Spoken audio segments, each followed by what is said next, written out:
उपस्थित सभी सम्मानित नेतागण और छोटे मंच पर उपस्थित सभी सम्मानित नेतागण, कार्यकर्ता, हमारे सेक्टर प्रभारी, सह सेक्टर प्रभारी, बूथ प्रभारी और सभी आज इस सभा में आए हुए आदरणीय बुजुर्गजन, माताएं, बहनें और हमारे सभी युवा साथी,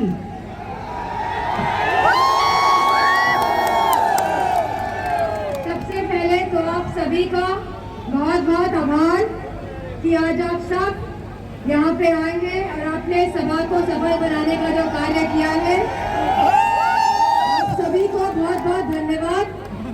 हम सभी जानते हैं 2024 का चुनाव होने जा रहा है और कहीं ना कहीं यह चुनाव देश की राजनीति में परिवर्तन लाने का चुनाव है, बदलाव लाने का चुनाव है।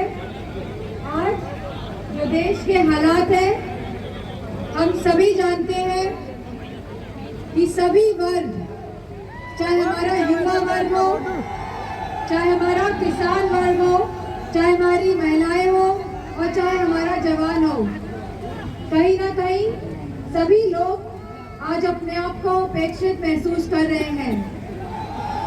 जहां युवाओं के पास कोई रोजगार नहीं है, कोई नौकरी नहीं है और नौकरियों का तो हाल हम सभी जान ही रहे हैं कि किस तरह पेपर लीक करा के बार बार उत्तर प्रदेश में नौकरियों को निरस्त कर दिया जाता है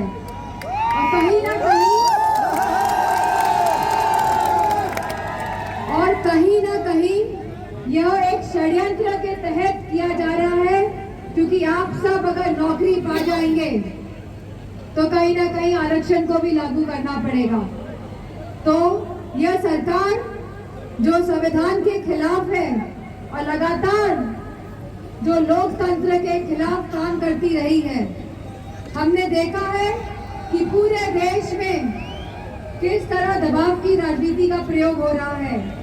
जहां बड़े बड़े मुख्यमंत्रियों को अपने जेल में डालने का काम किया है, वहीं प्रदेश में, जिले में और गांव-गांव तक आप कहीं ना कहीं दबाव की राजनीति का प्रयोग कर रहे हैं। आपने जिस तरह मेयर के चुनाव में पंजाब में धांधली करी, उसी तरह आपने मैनपुरी में भी हमारे मेयर के चुनाव की प्रत्याशी सुमन वर्मा जी को हराया।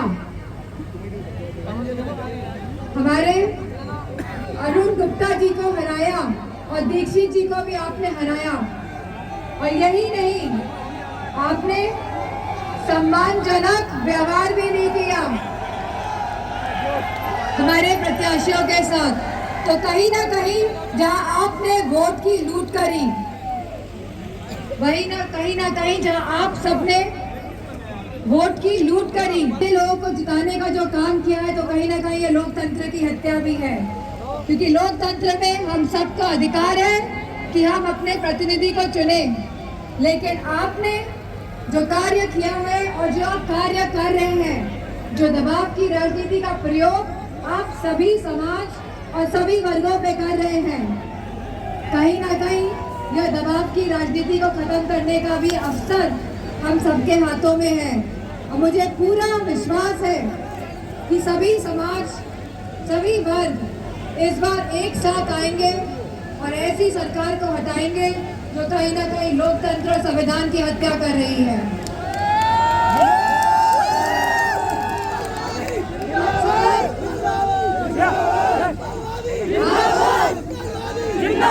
राशन के नाम पे क्या मिल रहा है?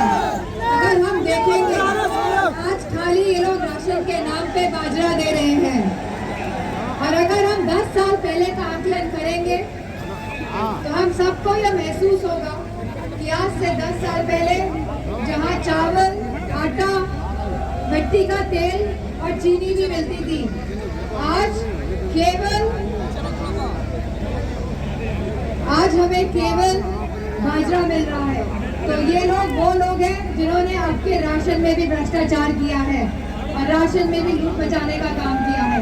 और मुझे पूरी उम्मीद है कि यह चुनाव, जहां मैनपुरी का हम सब जीत रहे हैं, लेकिन अब लड़ाई है कि हम कितना वोट बढ़ा ले जाएं। हम बूथ में अपना वोट तक कैसे पहुंचा ले जाए। और मुझे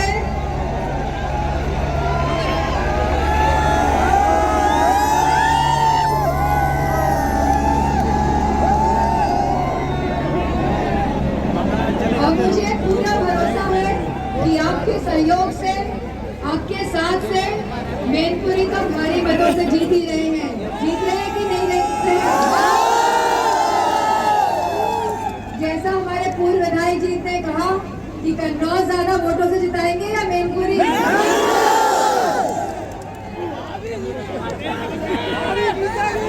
कन्नौज या मैनपुरी? कन्नौज या मैनपुरी? तो मैं कहती हूँ कि अब इसको क्या कहते हैं? त्रिवाचा हो गया कि नहीं हो गया? बहुत पुरानी कहावत है कि प्राण जाए देश की बहुत पुरानी कहावत है कि प्राण जाए लेकिन बचे। मुझे पूरा भरोसा है, जो सहयोग, जो साथ और समर्थन आप सब ने समाजवादी पार्टी का करा है और मेरा भी करा है, मैं आपकी को धन्यवाद देती हूँ।